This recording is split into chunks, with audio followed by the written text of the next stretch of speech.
Hi, welcome to Studio 14. I'm Kim Newcomer with the City of Fort Collins. Well, spring is finally here. And just like you guys are getting your house and your yard ready for the springtime, we're doing the same here at Fort Collins Parks. To tell us more about it, I have Bob Burkhart, and Bob's a crew chief for our North District and all the parks within that area. Bob, thanks so much for being here. Thanks, Kim. Well, already I can hear you guys are hard at work. Well, Kim, we're trying to get caught up here. We usually have a couple of days in January and February, typically in a winter season, where we can get out and do some of this work earlier in the winter. But because of the snowfall we've had this winter, we're a little bit behind, but we're trying to get caught up with some of this grade work. This is our combo plane out here, and it does some texturing, some grade work, and levels the fields and gets them conditioned for spring play, repairs some of the dips and low spots, high spots, and bring it back to where we'd like to have it for our players. How beat up do these fields get over the winter? Well, they do get beat up mostly from the wind, and we have a lot of wind-blown debris that comes across and gets stacked up at the bleacher level here that we have to clean up. We're ramping up efforts in a lot of areas. Right now our crews are very busy this week opening up restrooms, and so in addition to the softball fields, soccer is coming along, and so we're trying to get all our facilities open. We work closely with the recreation department, and they're ready to go and got players out there ready to play. You mentioned Audubon certification. Yeah. Tell us about that a little bit. Well, the Audubon Cooperative Sanctuary Program, it involves a combination of resource management, wildlife habitat, waste control and recycling, sustainability, and education and outreach. And so we've incorporated those programs into Roland Moore and Eudora Parks this last year, and we're working this year for certification at Spring Canyon and Fossil Creek Community Parks. On the south end of the park, we have some storage bins where we are composting, and we also store mulch and infield soil. And then in regards to general sustainability, waterless urinals in our bathrooms, and the fact that we're using electric utility carts now all help to reduce water use, resource demands, and energy consumption. So you're talking about a no-mow area. What exactly is that? Well, that's an area that we've taken that was previously a high maintenance turf area and tried to move into some different grass types where we can let them grow a little more naturally and to a greater height with less need for mowing. We work with wildlife management and increasing habitat. At the same time we are doing that, we're reducing the need for resource and energy consumption with reducing mowers and emissions and time and energy. One of the things that we do throughout the winter is to inspect each and every one of our park playgrounds at least once a week, and we try and do that 52 weeks a year. And right here we happen to be standing right next to one of the bird flicker boxes that we've put up here as, again, part of the Cooperative Sanctuary Program. That Much better than the tree in front of my yard, which is where I think all the other flickers like to live. That's right. I'll direct them this way. All right. One of my favorite things about parks is the fact that most of them have some sort of water feature. I mean, like this pond here at Roland Moore, but I can imagine that makes it a little bit harder to maintain. In a place like this pond here at Roland Moore, we have a Solar Bee pond aerator, and we have a number of these around that people may have noticed and wonder what they are. And these are all solar powered and oxygenate deeper areas of the pond, and we like to check out the wildlife that likes to use them as a perch too. We get pelicans out there in the middle of summer, and cormorants and seagulls, and of course the ever-present Canadian goose.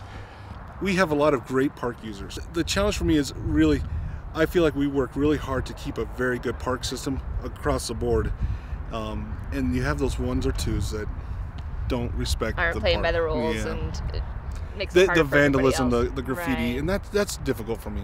I mean, that's probably my hardest thing. It hurts. What's going on with this blue building behind you right here? That's our pump station, our pump house. Inside is our VFD pump controls and VFD pump. A VFD is a variable frequency drive. So the pump, instead of just kicking on with full power and full force, it ramps up slowly, so it helps reduce the amount of energy that we're using, as well as hopefully reduce some of our pipe breakage, because we're not getting a surge of water pumping through the line. On a 30-year-old park, it's really starting to really help us save the infrastructure and keep it more maintainable. Unfortunately, just about every zone at one point or another will have a head or that's out of whack, or unfortunately it's out into the street, or just one of those disadvantages to wintertime and having to shut everything down and then start it up again. So we're back at it. You know, our parks crews aren't the only ones getting ready for spring. I'm here on CSU campus and the students are getting ready too. And with the spring season comes celebrations and some parties. And we want to make sure that our students can celebrate responsibly. And we have a program to help them do that. Let me introduce to you Melissa Emerson. And Melissa is the community liaison for both CSU and the city of Fort Collins. Melissa, thanks for being here. You're welcome. Well, we're going to talk about a new program that you are working on called the Party Registration Program. Give us a real quick synopsis of what that is. Party registration is an opportunity for all residents to register their off-campus parties. So CSU students register on campus at CSU. Any non-student residents can register at the Neighborhood Services Office at 281 North College. The purpose of party registration is to give the party host an opportunity, should a noise complaint be called in to the police department. It gives them the opportunity to break up their party on their own without intervention from the police. Typically, when a noise complaint is called into the police department, dispatch calls the officers and tells them to respond to that call. Usually it's a 2-officer call, so it takes 2 officers off the street to respond to the noise call.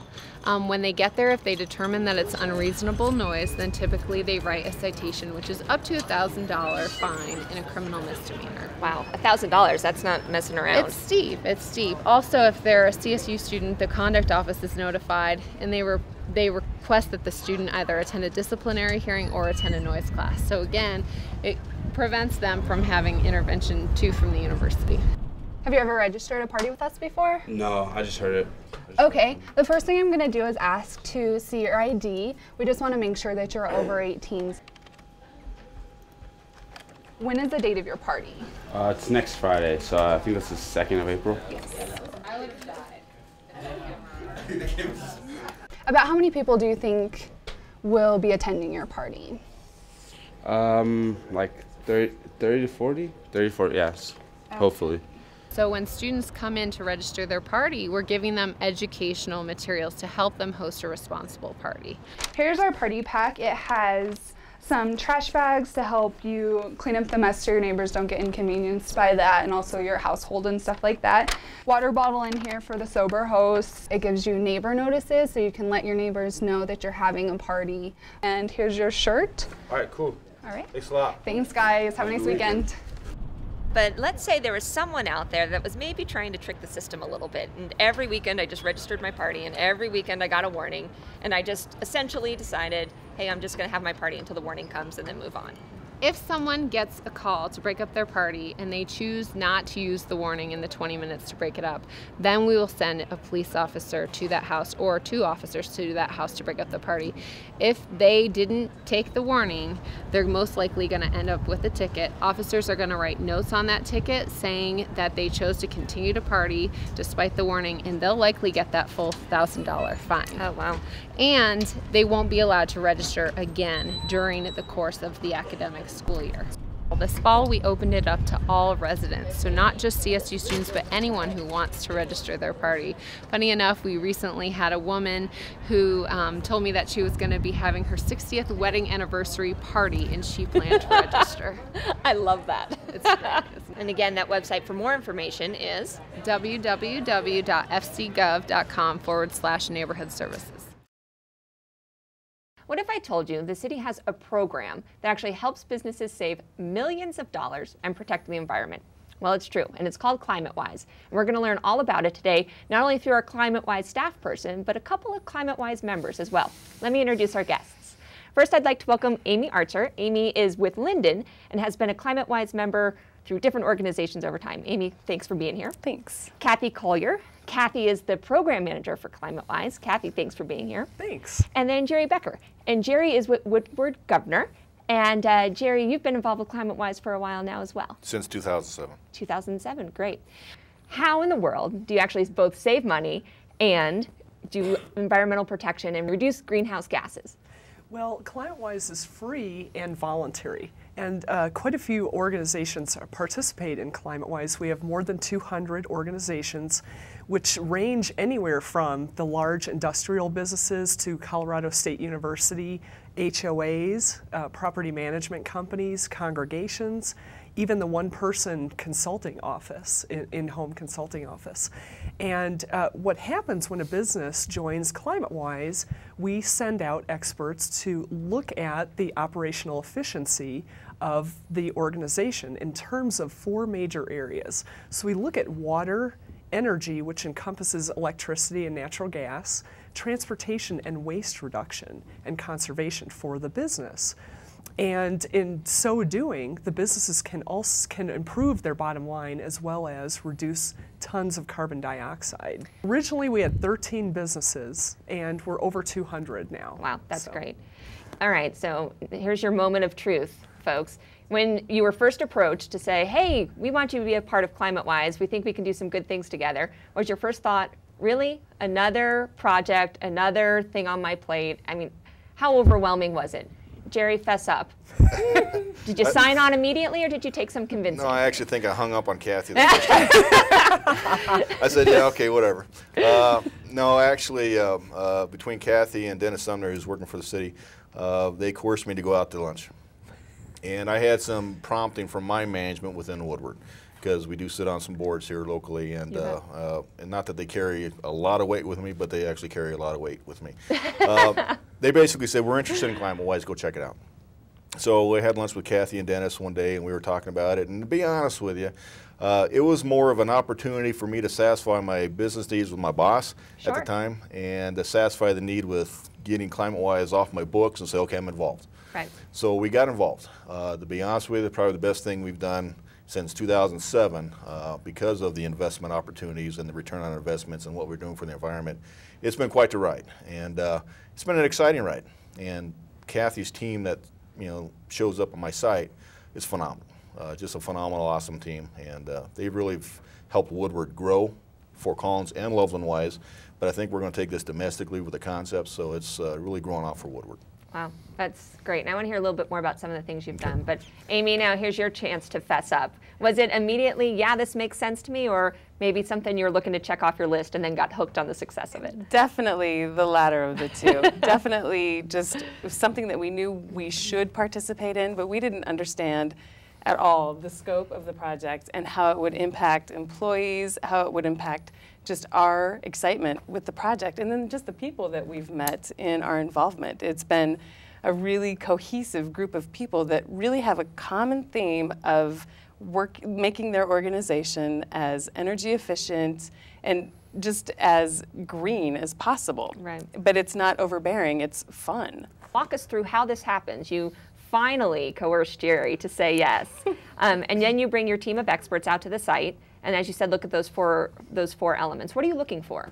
So what we're looking for are the HVAC systems running properly? Do you have antiquated lighting? And can we help with that? Are the employees... And antiquated lighting mean, hey, are you just running those, you have lamps plugged in everywhere? Are they inefficient lighting? Can you upgrade? Go. Can we work with the rebates that Platte River Power Authority gives and Fort Collins Utilities gives for those lighting efficiency upgrades? Excel offers rebates for HVAC, as well as some air conditioning and so on. So we look at employee commute options. We work with the transportation department. We look at waste. We look at something called source reduction. Do you really have to print all of those emails out? It saves you money in terms of having to buy fewer reams of paper, for instance. Right, something that small that can make such a big difference. Something that small can really add up. So Jerry, what was the first thing that you guys tackled once Kathy came in there with her team and said, here's some areas where we found you could improve upon? Well, she found a lot of areas. I mean, she mentioned antiquated lighting. Yes. So what Kathy's organization did for us is bring in a fresh set of eyes. And that'd be the one thing I would tell any business out there, get a fresh set of eyes. So one of the first things that we found out that we should tackle is it's actually a very small project. We have a couple huge boilers that we keep stoked about 185 degrees. It actually produces hot air or heat for the wintertime, and it supplies our kitchen with hot water and our bathrooms with hot water. Well, we were running that year round, and we don't usually need heat between April and August. Right. So we're stoking our boilers up to 185 degrees. So part of Kathy's group and part of the help with CSU is that they came in and say, why is this guy running? It's 110 degrees outside. Who needs heat? Well, we got to, give our kitchen some water. This much heat for that? Right. So we actually installed some solar panels and some tankless hot water heaters. So currently, the first thing we've done that's a lot of success, and it was actually in the paper, is that we turn our boilers off in the summertime now. We supplement the hot water that we need with solar panels and tankless hot water heaters, which greatly reduce our necessity for natural gas. First project right out of the box. But there's a ton of them, but that's the first one.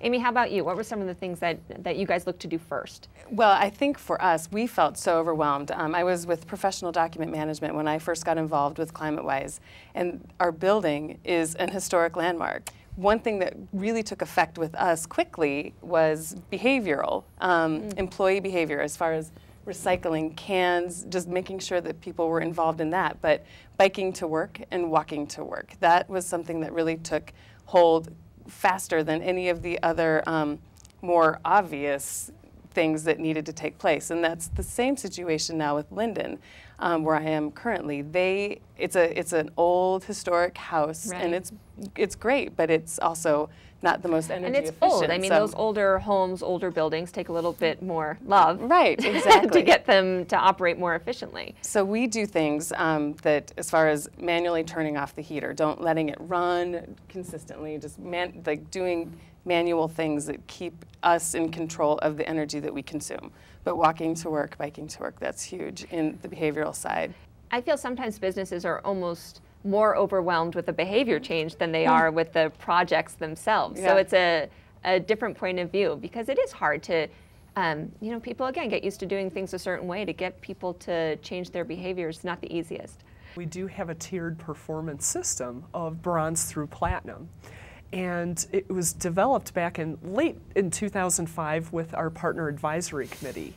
So this is not just city government dictating or asking businesses what to do. We actually have a diverse group of 12 businesses on our partner advisory committee that really give input into operations. So we devised a system, a performance system, where the more a business does, the more public recognition they receive as they move up higher up the levels. And the system works well for the two-person coffee shop all the way up to Colorado State University. And in essence, when an organization joins, in order to stay on the cutting edge of technology, peer networking, etc., they have to attend 2 meetings per year, which we've been told isn't too much. Right. Really, if you're looking at 8 hours per year for thousands of dollars of advertising. And we partner with quite a few organizations in town, such as the Chamber and other organizations, to offer educational seminars, networking. We have what are called Climatewise only partner talk-in tours, where we have Climatewise business partners showcase what they're doing, and we tour their facility to show others the successes. Yeah. So, one of the things that we had an LED presentation here, last November, maybe December, talked about the use of LEDs, replacement of incandescent light bulbs. Right. And I sat in on this meeting, and I didn't realize the scope of opportunities for implementing LED concepts in replace of incandescent light bulb. Good example would be for Woodward, is that we do an annual Christmas display outside our Fort Collins site. This year, and this is one of the attributes of the corporate leaders at Woodward, is that it wasn't really cost benefit, but it actually made a lot of sense. We changed out 43,000 incandescent light bulbs with 43,000 LED light bulbs. And just by doing that, we reduced our energy consumption by 93%. Oh my goodness. So there's a big learning curve for LEDs. And so in our Loveland complex, we are currently doing a lot of lighting retrofits as far as making it more interactive with daylighting, auto sensors, and different things. Part of that deals with LEDs. I don't think people realize how much just what we do as employees impact our business and our business's bottom line. One of the biggest benefits, I think, to Climatewise, and probably one of the biggest challenges, is this idea of tracking and results. Every year, Climatewise puts out an annual report and talks about the number of projects completed and how much greenhouse gas savings were created because of those projects, and just as importantly, how much money was saved. Have you found that to be a challenge in your individual organizations?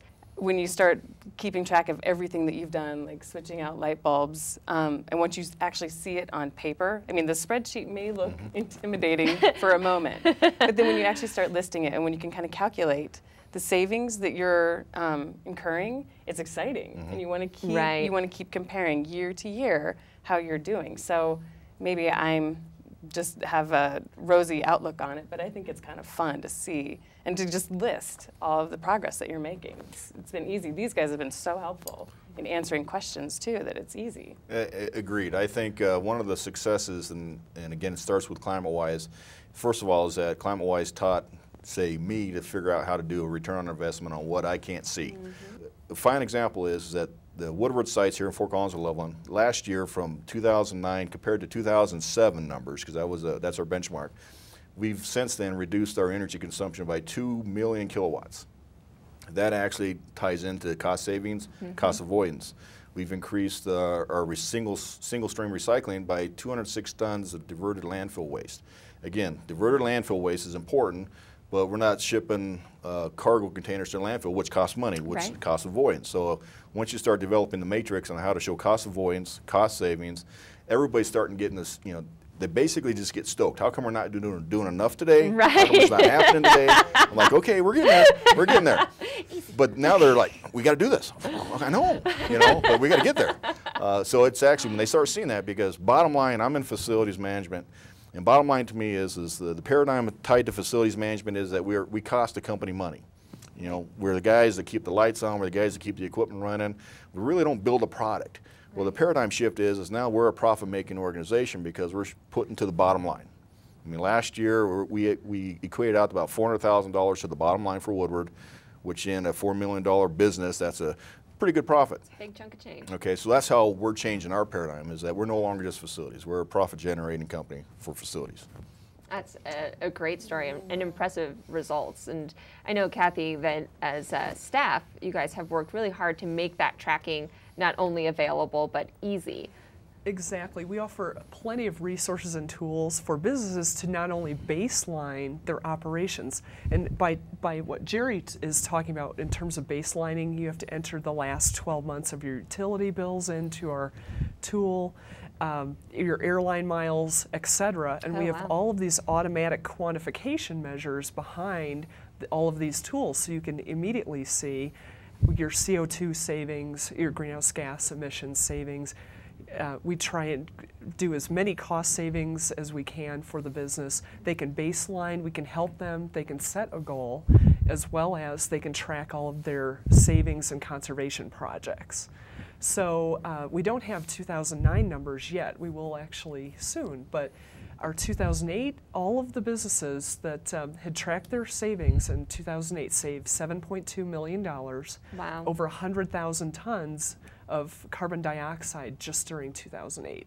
And I think to just have this continuous feedback loop to your management, where you are participating in Climatewise, we can be accountable and credible. We have credible and accountable project savings, and it makes it worthwhile to participate in Climatewise and receive recognition to the customers and community out there. So we're running out of time here, but I want to hear about what you guys have on your plate. What are you working on now, or what do you think will be your next challenge in terms of your Climatewise membership? What cool project are you going to come back next year and tell me about? We are working on just timing our water sprinklers outside and just looking at how we're going to implement something so simple. I mean, I know it sounds so simple, but that will make a big difference for us. So we've got a lot to work on. So. It is true, though. I mean, sometimes those simple little projects turn out to be the biggest aha moment. I know that in my house, actually. And that is something that's been on my to-do list for, well, I won't even tell everybody for how long. Jerry, what are you working on? Well, currently we're working on a lighting project in Loveland. Basically, we're implementing a program for daylight. I mean, basically automated lights, motion sensors. We're tying them into what I like to call my building smart grid. I stole the term smart grid from probably, but it just we won't tell. Okay, we just keep that quiet. But basically, what it is a computerized system that it's an automation system that unloads lights, unloads HVAC systems automatically during peak demand periods. We're also at the same time working on compressors, because compressors, for anybody out there that's in business, compressors are the #1 suck of energy. I mean, it takes like 3 kilowatts of energy to give 1 kilowatt of power or air.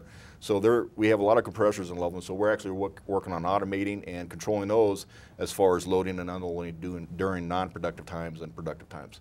So to be honest with you, I'm going to put my neck out there. We're going to probably go from 2 million kilowatts from last year. I bet you we're close to 2.5, 3 million in kilowatt savings. Now, Jerry, you do know that this is documented on I know. TV for all the world to see. Yeah, I know. And my management's watching. They're writing it down right now. You heard it here first. That's all right. That's all right. Kathy, what about the program in general? What do you guys have on tap in terms of the next year?